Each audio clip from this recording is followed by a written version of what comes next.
What is up, YouTube? Welcome back to the channel. Today we're going to be discussing the first game of the Saturday slate, which is a 3-game slate for Draftkings on the Call of Duty League.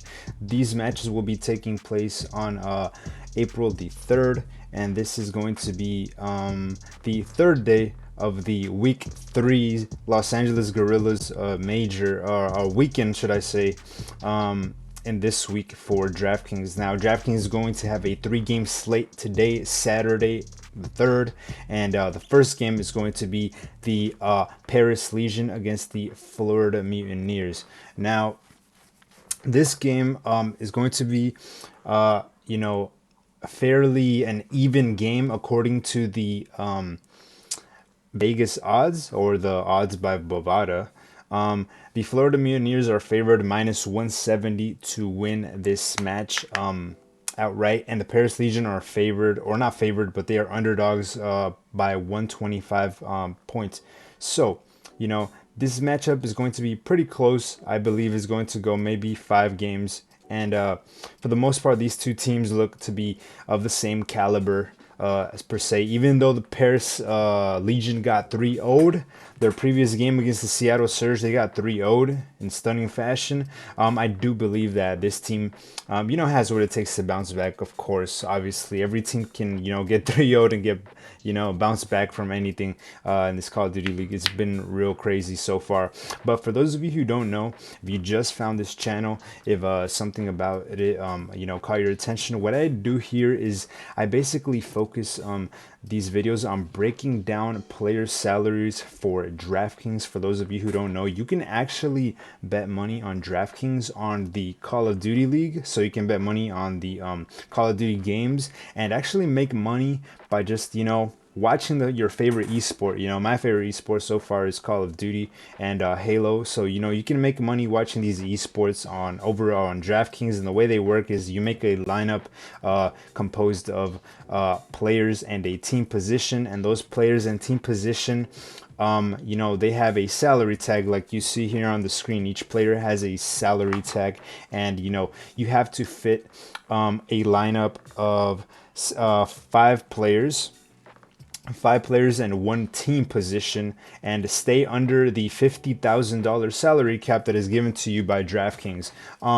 This is a fun way to make money by just watching the Call of Duty League and just knowing, it's betting, but it's actually a skill game that requires a lot of skill because, I've gone in depth in it in other videos, but I will be making more videos in the future talking about how all of this works.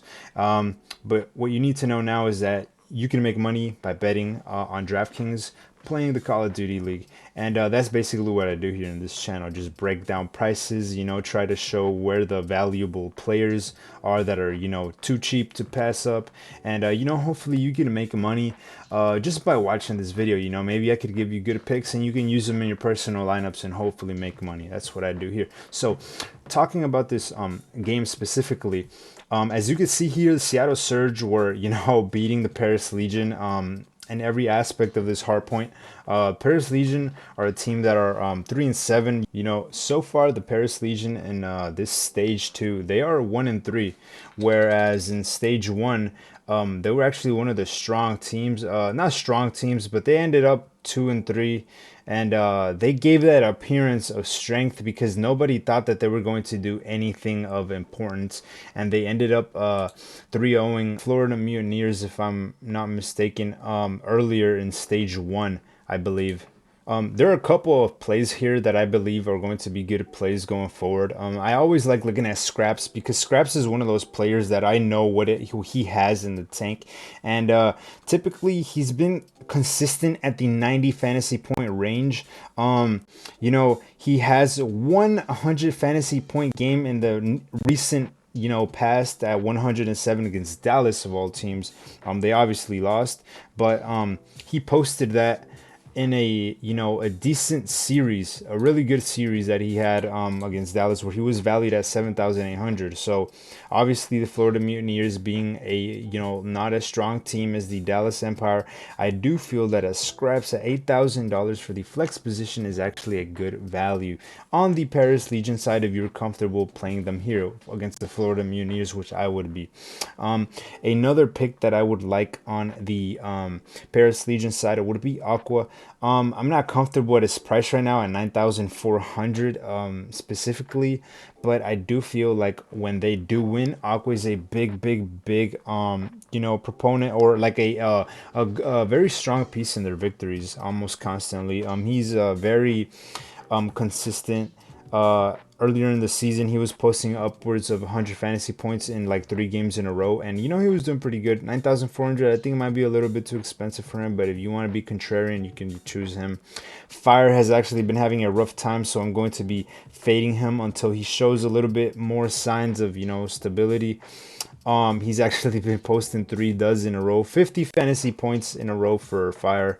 Hopefully he doesn't get dropped. He was looking pretty good earlier in the stage 2 and later in the stage 1. He was looking pretty good. He posted 100 fantasy points 3 games in a row, and just immediately after 3 games in a row, another 50 fantasy points in a row. So I don't know what's going on with Fire, but when you see drastic changes like that, you usually want to avoid a player or just wait for them to bounce back for 1 game before you put them in your lineups again, because you never know what's going on. But yeah, honestly, the only player I would see here, me choosing, would be Scraps for the Paris Legion. Yeah, I would not target the Paris Legion in team position in smaller catch games, because I just think it's going to be too, too risky. I don't know if Paris is going to win. I don't know if Mutineers is going to win, but I like targeting more of those top teams, because more people have those in smaller cash games. And GPPs, yeah, you can get away with Paris Legion. You could choose them if you'd like, but I truly believe that the Paris Legion team position is going to pay off well if they win 3-0. Which I doubt is going to happen. The Florida Mutineers, on the other hand, have a decent amount of good players. A player I like specifically here is Awakening at 9,200. I feel like Awakening has been like, I would like to say, a mix of consistency and inconsistency. He's stayed steady at the price that he has been, and he's steadily posted like 80, 90, 100, 90, 100 fantasy points. Here and there he drops a terrible 72 dud against Dallas in their previous game, where he was valued at 8,400. But that was Dallas.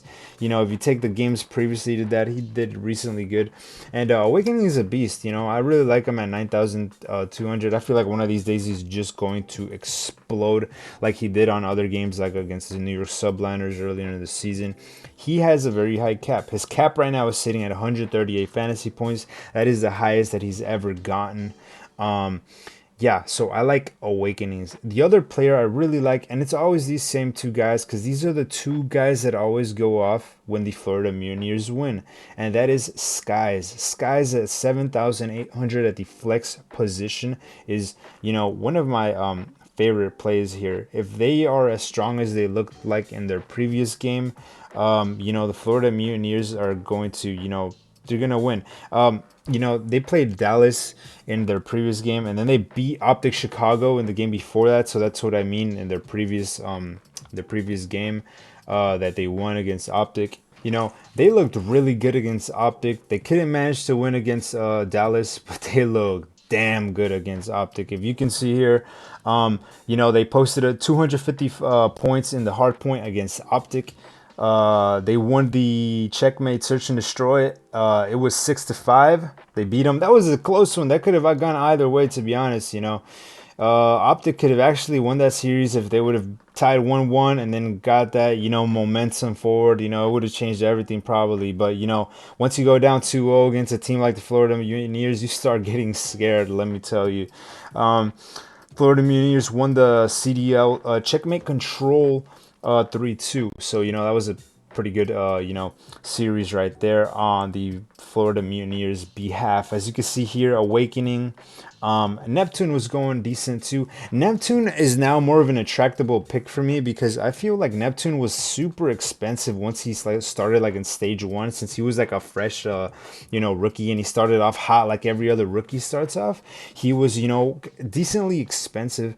At like he was sitting at like in the 9,000s. Now he's came down significantly, and he's still in a team that is capable of winning games. So I like that 7,600. Yeah, Neptune's cap is at around 122 fantasy points. That's the highest he's ever gotten, and that was in the game against Minnesota. Um, you know, I do feel like Neptune at this price, 7,600, is actually pretty decent. If they win, Neptune is going to be a very good play that I would be looking to even put on the cap position. Neptune was kind of quiet recently. His last game was 66 fantasy points against Dallas. The game prior to that was 94 against Optic, but he got that 40-point boost. So, he wasn't doing too hot in that game either. He kind of got carried. But I do feel like Neptune would be a decent pick if you were trying to be super contrarian and you're counting on the fact that he might bounce back one of these games and post 122 fantasy points, 110 just like he's done before. So Neptune, I would rather choose him over Slacked in my opinion. Slacked, I don't want to say he's a scrub. He's not a scrub, but he is he's had several 60 fantasy point games. He's had 190 fantasy point game, and he's had like two 100 fantasy point games, but he's just so unpredictable. I don't know, like for that price of 7,400, I'd rather just pay for Neptune $200 extra, which is like nothing, or just pay $300 extra for the Neptune's cap position, and then just put him in the cap and hope that Florida Mutineers win another 3-0 or just win the series and Neptune goes off again. Neptune has a higher ceiling in my opinion than Slacked, and I feel like Neptune would be a good play. So Skies, Awakening, Neptune are my favorite picks on the Florida side, and Scraps is my favorite on the Paris Legion side.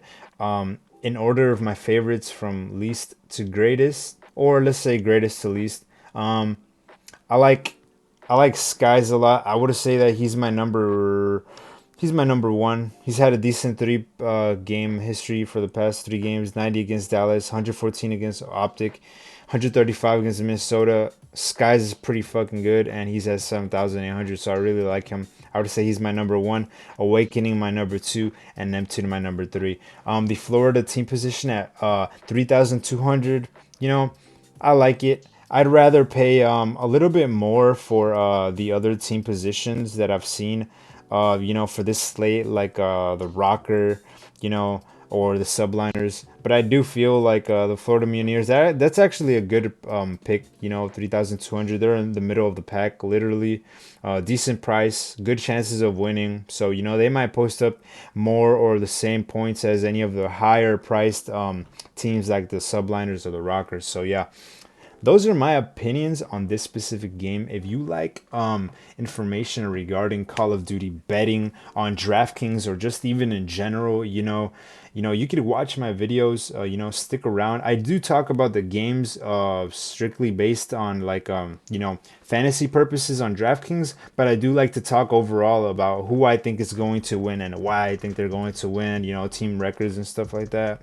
So overall, if you're just a betting, if you're just a bettor and you just bet on Call of Duty, whether it be on Bovado or some other platform, you can watch my videos and maybe you get into DraftKings as well, which is honestly, in my opinion, the funnest way to bet on esports. So yeah, remember, this is a game of skill. This isn't like the casinos. This game takes skill to master. DraftKings to make money. You can do it. You just need the discipline. And yeah, with that being said, like, subscribe if you like the content. Leave a comment if you think I could do something better. And with that being said, thanks for watching.